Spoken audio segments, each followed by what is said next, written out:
Welcome to commerce axis में आप सभी लोगों का स्वागत है। आज हम लोग हमारी सैम्पलिंग की सेकंड क्लास है। ठीक है, ये लास्ट क्लास भी होगी। तो कल की क्लास थोड़ी बड़ी हो रही थी, इसके लिए मैंने एक अलग क्लास बनाई इसकी। तो हमने कल क्या देखा था कि हमारे सैम्पलिंग के मेथड्स क्या क्या होते हैं। आज हम लोग देखेंगे कि हमारे नॉन रैंडम सैम्पलिंग क्या होती है। ठीक है, हमने अपनी रैंडम सैम्पलिंग देख ली थी। आज हमारी होगी नॉन रैंडम सैम्पलिंग, कि भाई नॉन रैंडम सैम्पलिंग का मतलब क्या होता है और उसके कितने तरीके होते हैं। ठीक है, अब देखो सैम्पलिंग में जब हमने देखा था अपना रैंडम सैम्पलिंग में, तो हमने क्या देखा था कि हमारा ये कोई एरिया है। ठीक है, इसकी कोई पॉपुलेशन, मतलब मानो ये कोई एरिया है और इसकी एक पॉपुलेशन है पूरी पूरी। और इसमें से हमने कुछ ऐसे 3-4 लोगों को कह के सेलेक्ट कर लिया अपने, किसके लिए, सिर्फ और सिर्फ सैम्पलिंग के लिए। बट इसमें क्या होता है कि आप लोग कभी प्री डिफाइंड कुछ भी नहीं लेते हो, कि मतलब आप ऐसा सोच के जाओ कि हाँ मैं आज ए बी सी डी को जाके चूज करूंगा, या फिर मैं आज सिर्फ और राम और श्याम को जाके उठाऊंगा, है ना, पूरी पॉपुलेशन से। आप लोग ऐसा कुछ नहीं सोचते, आप सीधा सीधा जाते हो और आप लोग रैंडमली, बहुत ही ज़्यादा मतलब रैंडमली अपनी मर्जी से कोई भी उसको उठा लेते हो। तो ये हमारी क्या कहलाती थी, ये हमारी रैंडम सैम्पलिंग कहलाती थी। वहीं जब हम बात करें किसकी, अपने नॉन रैंडम सैम्पलिंग की बात करेंगे, तो नॉन रैंडम सैम्पलिंग में ये चीज़ होती है कि हम किसी भी तरीके से अपने डाटा को बाइस्ड होके, ठीक है, 22 टर्म बोल रहा हूँ, ये चीज आप लोग लिख लेना, 22 टर्म हो सकती है इसमें। या फिर हम अपना प्री डिटरमाइंड गोल्स, ठीक है, मतलब कि अपने मन से सोच के जाएंगे कि हाँ आज मुझे राम और श्याम की ही वो डाटा कलेक्ट करना है, मैं आज किसी और का डाटा नहीं कलेक्ट करूंगा। ठीक है, तो ये हमारा क्या कहलाता है, ये हमारा नॉन रैंडम सैम्पलिंग मेथड्स कहलाता है। अगर आप हमारे चैनल पर नए हैं तो प्लीज़ को सब्सक्राइब करें, वीडियोस को लाइक करें, दूसरों चीज़ों को शेयर भी करें, ताकि हमारी जो रीच है वो बढ़ सके और हमारा जो फ्री एजुकेशन का जो कंसेप्ट है वो लोगों तक पहुंच सके। ठीक है, तो चलो देखते हैं नॉन रैंडम सैम्पलिंग मेथड्स। तो नॉन रैंडम सैम्पलिंग मेथड्स में हमारे 3 तरीके के होते हैं। सबसे पहले जो होता है ये होता है हमारा कन्वीनियंस सैम्पलिंग। ठीक है, फिर आता है हमारा वॉलंटरी रिस्पॉन्स सैम्पलिंग, और फिर उसके अंदर एक जो हमारा लास्ट जो आता है वो आता है हमारा कोटा सैम्पलिंग। तो सबसे पहले देख लेते हैं कि नॉन रैंडम सैम्पलिंग का मतलब क्या है। तो नॉन रैंडम सैम्पलिंग का मतलब क्या होता है, इसमें आपकी जो प्रोबेबिलिटी होती है वो कैसी होती है, नॉन प्रोबेबिलिटी कहलाती है। ठीक है, आपका रैंडम सैम्पलिंग में हमने देखा था कि इक्वल नंबर ऑफ चांसेस हैं आपके सेलेक्ट होने के। ठीक है, उस सारे डाटा में। बट जो हमारा नॉन रैंडम सैम्पलिंग होता है इसमें कोई भी इक्वल चांसेस नहीं है आपके सेलेक्ट होने के, आप किसी भी बेसिस पे मतलब सेलेक्ट हो सकते हो। ठीक है, वो सब आपके किसके ऊपर डिपेंड करता है, जो आपका डाटा कलेक्ट करने के लिए है उसके ऊपर डिपेंड करता है। अब क्या कहता है, non probability sampling involves non random selection based on convenience और other criteria allowing you to easily collect data. इसमें देखो सबसे बड़ा इसका रीजन क्या है, नॉन रैंडम सैम्पलिंग मेथड, इसका जो सबसे बड़ा रीजन है वो है कन्वीनियंस, कि आपको जैसे सूटेबल करेगा आप उसके हिसाब से अपना क्या करते हो, डाटा को कलेक्ट करने लग जाते हो। तो फर्स्ट जो इसका मेथड ही आता है ये हमारा क्या आता है, कन्वीनियंस सैम्पलिंग। तो कन्वीनियंस सैम्पलिंग में देखो पहले आपको समझा देता हूँ, फिर उसके बाद में डेफिनेशन पे जाएंगे। मानो कि जैसे आपका घर यहाँ पे है, ठीक है, और आपको बोला, किसी कंपनी ने आपको बोला कि भैया आपको 1000 घरों का, नहीं चलो 10 घरों का, आपको यहाँ के अपने एरिया का, मतलब ये आपको कोई एक छोटा सा कॉलोनी है। ठीक है, इसमें एक 100 घर थे, आपका घर इस वाले कॉर्नर पे था। ठीक है, और आपको इस वाली कंपनी ने बोला कि आपको यहाँ पे 10 घरों का क्या करना है, डाटा कलेक्ट करना है, मतलब 10%, हमारी पॉपुलेशन का 10% आपको इसमें सेंसस निकालना है। और आप लोगों को मतलब एक ऐसा डाटा बना के देना है कि हम लोग अपनी कंपनी का जो प्रोडक्ट है उसको लॉन्च कर पाए। ठीक है, ब्रांड था कोई नई कंपनी का। तो इनको अब घर घर जाके ये चीज़ पूछनी थी कि हमारे, आप क्या इस कंपनी का ब्रांड खरीदना चाहेंगे, क्या इस कंपनी का ब्रांड खरीदना चाहेंगे। तो इन्होंने क्या किया, मिस्टर ए जो थे, इन्होंने रुपए तो ले लिए कि हाँ भैया मैं पूरे इलाके का आपको कर दूंगा। बट इन्होंने क्या किया, इन्होंने सिर्फ और सिर्फ यहाँ का ही डाटा कलेक्ट कर लिया, मतलब यहाँ के ही जो हमारे 10 घर थे उनको कलेक्ट कर लिया। इन्होंने कहा यार कितना ये, मतलब मान लो 4 किलोमीटर का एरिया था। ठीक है, तो इन्होंने कहा 4 किलोमीटर के एरिया में कौन जाए, यहाँ पे 100 मीटर के एरिया में ही क्या करता हूँ, अपने डाटा को कलेक्ट कर लेता हूँ। ठीक है, बस हो गया डाटा कलेक्ट। और इन्होंने ये रिपोर्ट ला के इनको दे दी कि हाँ भैया ये लोग 10% ऑफ द पॉपुलेशन का डाटा ये रहा, 10 घरों का डाटा ये है, ये लोग हाँ कह रहे हैं। तो अब कंपनी तो ये सोचेगी कि इन्होंने 100 का कर दिया, बट इन्होंने क्या किया, इन्होंने अपने कन्वीनियंस के हिसाब से नॉन रैंडम सैम्पलिंग का मेथड अपना लिया है। ठीक है, एक ही मेथड समझ में आया। या फिर क्या हो सकता है कि आप देखो, मतलब चलो अब तो बहुत ज़्यादा चीज़ें सुधर गई, बट पहले ज़माने में क्या, जब पुराना इलाका था तब क्या, जैसे जम्मू एंड कश्मीर है हमारा यहाँ पे, ठीक है, ऊपर का पार्ट है, और यहाँ पे हमारा अरुणाचल प्रदेश है। तो इनमें क्या होता था कि हिली एरियाज बहुत ज़्यादा होते थे। ठीक है, तो कई बार ना जो हमारा सैंपल वो जो है, मतलब जो सेंसस के लिए जो लोग वगैरह जाते हैं वो उस एरिया में नहीं पहुंच पाते थे, ऐसा होता था पहले ज़माने में, अब नहीं होता। ठीक है, तो क्या करते थे ये लोग कि आसपास के, जैसे मतलब ये मानो कि ये हमारा हिली एरिया है, तो इसके पीछे भी कुछ गाँव हैं। हम्म। तो ये लोग क्या करते थे ना, ये लोग मतलब यहाँ तक आते थे, यहाँ का डाटा कलेक्ट किया और पीछे का जो डाटा है इसको इसके हिसाब से ही क्या कर दिया, अपने हिसाब से मतलब सोच लिया कि हाँ यहाँ पे इतने लोग रहते होंगे तो इतना इतना इस गांव की पॉपुलेशन होगी, या फिर इन लोगों से पूछ लिया कि हाँ भैया आप बताओ मुझे कि वहाँ पे जा सकते हैं कि नहीं, वो उन्होंने बोला कि भैया जाना तो बहुत मुश्किल है, तो आप ही हमें बता दो कितने लोग हैं वहाँ पे। तो ये भी हमारी कन्वीनियंस सैम्पलिंग में एक तरीके से आ सकता है। ठीक है, तो इससे क्या होता है, इससे हमारे जो number of error of chances जो होते हैं किसके, हमारे सैम्पलिंग के, वो बढ़ जाते हैं। ठीक है, नॉन रैंडम सैम्पलिंग में। तो इसलिए मतलब आमतौर पे अगर हम बात करें कि हमको अगर पॉलिसी बहुत ज़्यादा अच्छी बनानी है, अपनी एक करेक्ट एक्यूरेट अपनी अप्रोच लेके चलनी है, तो हमें नॉन रैंडम सैम्पलिंग कभी भी यूज़ नहीं करनी चाहिए। हमें हमेशा रैंडम सैम्पलिंग का ही यूज़ करना चाहिए, क्योंकि नॉन रैंडम सैम्पलिंग तो भैया आप लोग बस अपनी मर्जी से किसी भी तरीके के डाटा को क्या करोगे, कलेक्ट करोगे और फिर उसको अपनी मर्जी के हिसाब से ही लेके आओगे। फिर हमारा क्या आता है, वॉलेंट्री। चलो कन्वीनियंस सैम्पलिंग की डेफिनेशन देख लें। A convenience sample simply includes the individuals who happen to be most accessible to the researcher. ठीक है, अब इसमें क्या होता है, हमारे वही चीज़ सैंपल में आएगी जो सबसे ज़्यादा रिसर्चर के किस में होगी, एक्सिस में होगी। कि मतलब जैसे मैंने आपको बताया था ना 4-5 किलोमीटर का एरिया है, बट वो तो अपने 100 मीटर के एरिया में 10 घर ढूंढ के उन्होंने क्या किया, वहाँ पे सैंपल कर दिया। ठीक है, चलो आगे चले। अब हमारे क्या था, वॉलेंट्री रिस्पॉन्स सैंपलिंग। ये देखो ये अच्छी है, क्या कहता है, similar to a convenience sample a voluntary response sample is mainly based on ease of access instead of researchers choosing participants and directly contacting them, people volunteer themselves. ठीक है, अब इसमें क्या, जैसे देखो कैसे बताऊँ मैं आपको। चलो ठीक है, क्या हुआ, जब हमारा वैक्सीन का टाइम आया, ठीक है, हमारे इंडिया में वैक्सीन का जब टाइम आ रहा था, तो फिर कुछ मतलब जब पहले जो उस पर रिसर्च जो चल रही थी ना कि क्या नाम है, वॉलेंट्री वो चल रहा था कि आप किसी भी, जो भी हमारे जैसे एम्स वगैरह की, इन्होंने अपने वेबसाइट पर डाल रखा था कि आपको अगर अपने मतलब कि वॉलेंटियर बनना है किसका, वैक्सीन प्रोग्राम का, तो हमारे यहाँ पे आइए, आप अपने आप को रजिस्टर कीजिए, हम आपको घर से लेके जाएंगे और यहाँ पे रखेंगे, आपके ऊपर मतलब प्रयोग वगैरह होंगे, आपको वैक्सीन लगाई जाएगी और फिर आपके ऊपर हेल्थ की मॉनिटर की जाएगी कि आप सही हैं कि कैसे हैं। ठीक है, तो ये चीज़ हमारी किस में आती है, हमारी वॉलेंटियर रिस्पॉन्स सैम्पलिंग में आती है। अब इस चीज़ से देखो फ़र्क क्या पड़ता है, इससे फ़र्क ये पड़ता है कि आप लोग की, चलो ठीक है, ये तो एक चीज़ होगी कि वॉलेंट्री लोग कैसे आते हैं। ठीक है, अब मैं जैसे इसमें आपको एक और एग्जांपल दूं। क्या हुआ कि एक कंपनी थी, ठीक है, इसने क्या किया, इसने अपना कोई भी मानो जैसे कि सिगरेट का एक ब्रांड ब्रांड लॉन्च किया। ठीक है, सिगरेट का ब्रांड लॉन्च किया और ये एक पब के बाहर खड़ा हो जाता है और यहाँ पे गेट पे खड़ा रहता है एक बंदा, और ये जैसे यहाँ से कोई भी आता है एंट्री लेने के लिए, ये सब बोलता है कि भैया आप सिगरेट पीते हैं। इसने बोला हाँ।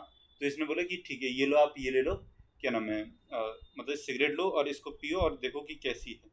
ठीक है, तो ये क्या हो गया कि हमारी एक वॉलेंट्री टाइप का हो गया, क्योंकि आप इसमें मतलब जो आपका रिस्पॉन्डेंट जो है वो आपके पास में खुद ही आ जाता है। और एक ने जब देखा तो वो अपने दोस्त को भी ले आया, चल चल तो जा फ्री की सिगरेट पिला के लेके आता हूँ। हाँ, तो ये हमारे किस में चले जाता है, ये भी हमारा वॉलेंट्री रिस्पॉन्स में चले जाता है। तो इससे क्या होगा कि कई बार ये, इससे एक पॉसिबिलिटी ये बन जाती है कि हमारा जो रिसर्चर जो है ना, वो एक मतलब ट्रू वैल्यू नहीं शो करता। क्यों? क्योंकि भैया वो तो यही चीज़ देखेगा ना कि जो उसके पास में आ गया सिर्फ और सिर्फ उसकी ही क्या है, इसमें वैल्यू है, और जो नहीं आया उसकी वैल्यू तो इसमें है ही नहीं, है ना। जो लोग इसमें आ गए अपने रिसर्च करवाने के लिए, सिर्फ उसी की तो वैल्यू इसमें काउंट हुई, बाकी जो नहीं आ पाया उसकी वैल्यू तो कभी काउंट हो ही नहीं पाई। तो इससे क्या, एक ट्रू वैल्यू नहीं शो होती, और इसलिए ये मतलब डाटा को क्या करता है, फॉल्स भी दिखा देता है। ठीक है, चले आगे। अब आता है हमारे क्या, कोटा सैम्पलिंग। तो देखो कोटा सैम्पलिंग अच्छा है। कोटा सैम्पलिंग का मतलब क्या होता है, ये एक हमारे नॉन प्रोबेबिलिटी या फिर नॉन रैंडम सैम्पलिंग का मेथड होता है। This means that elements from a population are chosen on a random basis and all members of this population do not have equal chance of being selected to be part of the sample group। बहुत ही ज़्यादा easy सा मतलब, देखो कोटा का मतलब क्या होता है, अगर आप अपनी लाइफ में कोटा सिस्टम भी देखोगे, जैसे कई बार हमको किसके मतलब हमारी कैटेगरी के हिसाब से, जैसे ओबीसी जनरल के हिसाब से कोटा मिलता है, उसी हिसाब से क्या करता है रिसर्चर्स हमारा, कि जैसे हमारा एक एरिया है, ठीक है, और इसमें कुछ 4-5 तरीके के लोग रहते हैं, या ये अपने हिसाब से 6 तरीके के पर्सन को डिवाइड कर देता है। तो ये क्या करेगा, ये यहाँ पे कुछ लोग को चूज कर लेगा कि हाँ भैया ठीक है, आप क्या हो, आपको हम करेंगे सेलेक्ट। ठीक है, आपको हम करेंगे सेलेक्ट, आपको हम कर लेंगे, आपको हम कर लेंगे, आपको हम कर लेंगे, आपको हम कर लेंगे। तो एक सर्टेन कोटा के हिसाब से चलता है। और ये एक नॉन रैंडम सैम्पलिंग मतलब सबसे ज़्यादा, अगर हम बोलेंगे सबसे ज़्यादा जो चलने वाला जो मेथड है, तो वो कोटा सैम्पलिंग ही होता है। ठीक है, तो इसमें 3 तरीके की देखो नॉन रैंडम सैम्पलिंग्स है। आई होप आपको ये चीज़ क्लियर भी हुई होगी और समझ में भी आई होगी। और इसमें और कुछ है नहीं नॉन रैंडम सैम्पलिंग में। जो हमारा रैंडम जो सैम्पलिंग होता है उसमें थोड़ा सा बड़ा हो जाता है, बट नॉन रैंडम सैम्पलिंग हमारे 3 ही तरीके के रहते हैं। ठीक है, छोटा है, अच्छा टॉपिक है, आप लोगों को समझ में भी इजीली आ गया होगा। अब हमारा आता है कि सैम्पलिंग एरर से भैया क्यों इंपॉर्टेंट क्यों है सैंपल देखना, है ना। क्योंकि हमारे देखो अगर एरर हुआ, मानो कि जैसे हम सेंसस कर रहे हैं अपने किसका, इंडिया का, सॉरी एक मिनट, अगर हम मान लो कि सेंसस अपना कर रहे हैं किसका, इंडिया का, ठीक है, सेंसस हो रहा है यहाँ पे, बट हमारे सेंसस में हमने एरर्स दे दिए। मानो कि हमने 135 करोड़ की जगह पे हमने, मतलब बहुत सारे रिसर्चर्स होते हैं, बहुत सारे टीचर्स जाते हैं काउंटिंग करने के लिए, हमने 5 करोड़ क्या कर दिया एरर अपना दे दिया। ठीक है, और ये हमारे कैसे नॉन रैंडम सैम्पलिंग की वजह से है। जैसे मतलब पहाड़ी इलाके थे, हम पहाड़ के पीछे नहीं जाना चाहते, ठीक है, उसमें से हमने कर लिया। तो इसमें से क्या होगा, अब देखो आपकी 5 करोड़ पॉपुलेशन आपकी बढ़ गई, है ना। तो इससे कितना ज़्यादा फर्क ये पड़ेगा, सबसे पहली बात तो कि आप पॉलिसी बनाओगे, पॉलिसी बनाओगे, आपकी पॉलिसीज तो फेल हो जाएंगी, क्योंकि आपको पता ही नहीं लगेगा कि यार कि ये मतलब कि 5 करोड़ पॉपुलेशन के लिए आप एक्स्ट्रा बजट पेश कर दोगे, है ना। जब 5 करोड़ पॉपुलेशन के लिए एक्स्ट्रा बजट पेश करोगे, मतलब मानो कि अगर आप एक पॉपुलेशन के लिए भी 2 रुपये भी अगर आप बजट पेश कर देते हो, तो एक्स्ट्रा पॉपुलेशन 5 करोड़ के लिए भी आप कितना 10 करोड़ रुपये एक्स्ट्रा बजट पेश कर देते हो, ये बहुत बड़ी बात हो जाती है।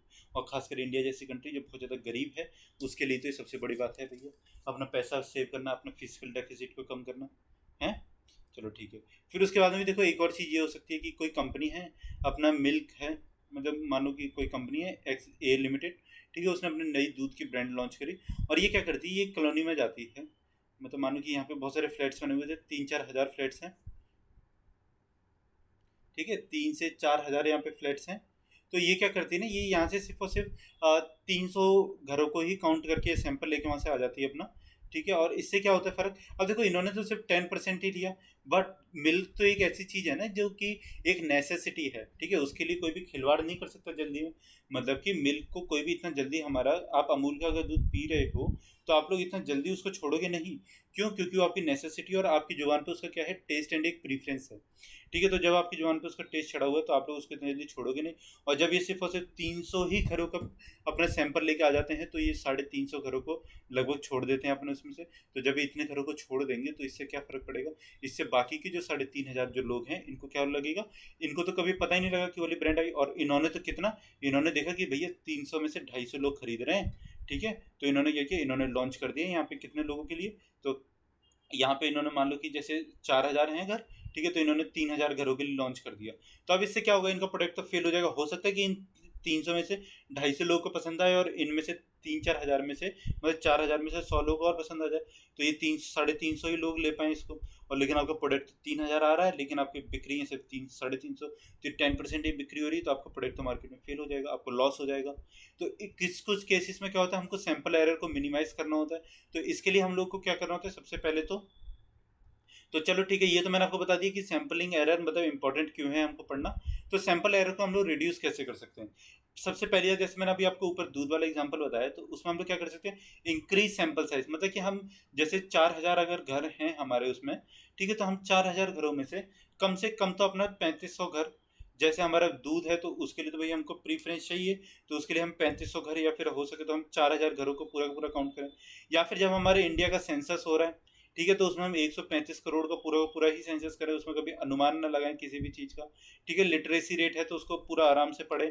फिर divide the population into groups. अब divide the population into groups की तो बात यह है कि जब भी कभी भी सैंपल होता है तो ये चीज़ होती ही होती है। कैसे, किसी भी एक बच्चे को या फिर एक इंसान को पूरी जिम्मेदारी नहीं दे दी जाएगी कि आप लोग उसको करो। कैसे, 100 इंडिया है हमारा, ठीक है, अगर हम बात करें इंडिया की, तो इसमें कितने लगभग 29 स्टेट्स हैं, ठीक है। तो 29 स्टेट्स हैं, तो इसमें हम लोग क्या करते हैं, तो इसमें देखो क्या करेंगे हम लोग कि 29 के 29 स्टेट में हर स्टेट को एक एक जिम्मेदारी दी जाती है कि आपको अपने यहाँ पे सेंसस करवाना है, ठीक है। राजस्थान को अलग जिम्मेदारी दी जाएगी, हाँ, यूपी को अलग दी जाएगी, हिमाचल प्रदेश को अलग दी जाएगी, उत्तराखंड को अलग दी जाएगी, हरियाणा को अलग दी जाएगी यहाँ पे, फिर हमारा पंजाब को अलग दी जाएगी, गुजरात को अलग दी जाएगी। तो इससे क्या होता है कि एक एक तो सबसे पहले हमारा डिवीजन हो गया पॉपुलेशन का, ठीक है। पॉपुलेशन का डिवीजन हो गया। फिर यूपी में भी फिर क्या किया जाएगा, अलग अलग किस में डिवाइड कर दिया जाएगा, डिस्ट्रिक्ट्स में डिवाइड कर दिया जाएगा। आगरा का दे दिया जाएगा, फिरोजाबाद का दे दिया जाएगा, हाँ, और क्या होता है हमारे रामपुर हो गया, बरेली हो गया, ठीक है, रायबरेली हो गया, वाराणसी हो गया, इलाहाबाद हो गया। तो इस तरीके से सब में डिवीजन हो गया। फिर उसके बाद में भी इसमें अलग अलग और भी छोटे छोटे जो हमारे टाउन्स हैं उसमें डिवीजन हो जाएगा। तो इससे क्या होता है, इससे हमारे जो एक पर्सन के ऊपर पूरा का पूरा बोझ नहीं आएगा सबसे पहले, और सैंपल के जो एरर्स हैं वो होने के चांसेस कम है। क्यों? क्योंकि देखो ये अगर सैम्पलिंग में एक बंदा एरर कर दे तो हो सकता है कि ये बंदा सेम एरर नहीं करेगा, तो ये उसको ये मतलब 10 में से कोई एक ही बंदा एरर करेगा ना, किसी भी तरीके के एरर हुआ तो वो एक ही तो बंदा करेगा, ऐसा थोड़ी कि 10 के 10 ही एरर कर देंगे। तो फिर आप लोग मतलब कि जो जिस पॉपुलेशन के लिए जिसको दे रहे हो अपना डाटा वही बंदा गलत है, ठीक है। मतलब टीचर्स से चलो कभी गलत नहीं हो सकता भैया, टीचर्स तो मतलब स्कूल टीचर्स वगैरह जो हैं वो लोग बहुत महान चीज़ है, ठीक है, उसके आगे तो हम लोग कहीं नहीं टिकते। फिर क्या था हमारा स्टडी ईयर पॉपुलेशन, अपने पॉपुलेशन को बहुत ज़्यादा डेप्थ में स्टडी करना। उसकी मतलब सबसे पहले ये चीज़ देखना कि हमको कितना, हमारा टारगेट ग्रुप कौन सा है, हमारा वो पॉपुलेशन साइज़ कितना, हमारा सैंपल साइज़ कितना ले, तो हमारे जो हमारा जो डाटा है वो क्या होगा, कन्वीनियंट बनेगा, या फिर उसमें एरर जो है उसके होने की चांसेस बहुत कम है। देखो एरर हमारे उतने ही ज़्यादा हाई होंगे, अगर एक क्वेश्चन कभी आपका आ जाए पेपर में कि हमारा एरर कब हाई होगा, तो हमारा एरर उस टाइम पे हाई होगा जिस टाइम पे हमारे जो सैम्पलिंग जो मतलब सैंपल का जो साइज जो है वो जितना ज़्यादा छोटा रहेगा, ठीक है। इसको मैं एक लिख के बता दूं आपको, जितना छोटा साइज रहेगा उतना ज़्यादा जो एरर के जो चांसेस हैं वो क्या रहेंगे, हाई रहेंगे। और जब हम साइज को अपने बढ़ाते जाएंगे तो हमारे जो एरर के जो चांसेस हैं वो क्या होते जाएंगे, वो भी कम होते जाएंगे। तो इस चीज़ को आप लोग नोट डाउन कर लो, ठीक है।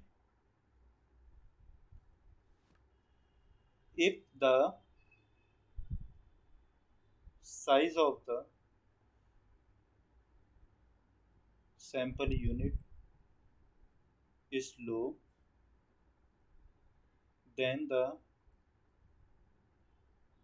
chances of क्या है, sampling error would be या फिर will be more। मतलब ये कह रहा है कि अगर हमारे सैंपल का साइज छोटा हुआ तो हमारा एंड वाइस वर्सा, ठीक है। और अगर हम अपने उसी साइज को इंक्रीज कर देते हैं तो हमारे सैंपलिंग के जो एरर के जो चांसेस हैं वो क्या करेंगे, रिड्यूस कर जाएंगे। या फिर अगर आपको शॉर्ट में लिखना हो तो आप लोग यहाँ पे ऐसे करके लिख लो, कैसे, नीचे वाला मिटा देता हूँ, वो चीज़ आपने लिख ली होगी, नहीं तो पॉज करके लिख लेना, चलो ठीक है। तो एक चीज़ आप ऐसे चार्ट बना लो, ये इजी पड़ेगा चलो आप लोगों को, क्योंकि मतलब मैं भी कभी थ्योरी का ज़्यादा दिखता नहीं हूँ, ठीक है। सैंपल को इंक्रीज किया, हमारे जो एरर जो हैं वो क्या होंगे, कम होंगे, ठीक है। सैंपल को डिक्रीज किया, हमारा जो एरर जो होगा वो क्या होगा, इंक्रीज कर जाएगा, ठीक है। बस इतनी सी बात है, ये तो चीज़ इजी सी है, ये चीज़ समझ में आ गई होगी, ठीक है।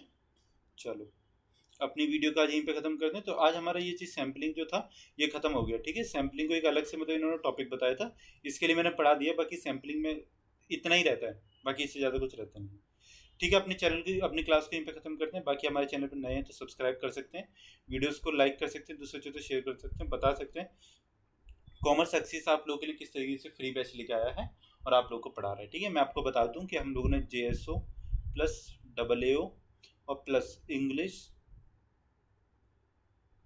मेंस के लिए फ्री बैच लॉन्च किया हुआ यूट्यूब पे, ठीक है। आप लोग इसका पढ़ सकते हैं और इसका लाभ उठा सकते हैं। अगर आपने सुनो एक और बात, अगर आपने UPPCL में अभी एक नई वैकेंसी आई है असिस्टेंट अकाउंटेंट की, अगर उसका फॉर्म फिल किया है तो मैं बता दूं कि हम लोग उसके लिए भी आप लोगों के लिए एक कोर्स डाल रहे हैं, तो आप लोग उससे पढ़ सकते हैं, ठीक है। वो 15 अक्टूबर से स्टार्ट होगा, या फिर अगर आपका कोई फ्रेंड डालता है या फिर वो पूछता है तो आप लोग उसको बता सकते हैं। बाकी thank you so much for watching this video, कल मिलते हैं अपनी नेक्स्ट वीडियो के साथ।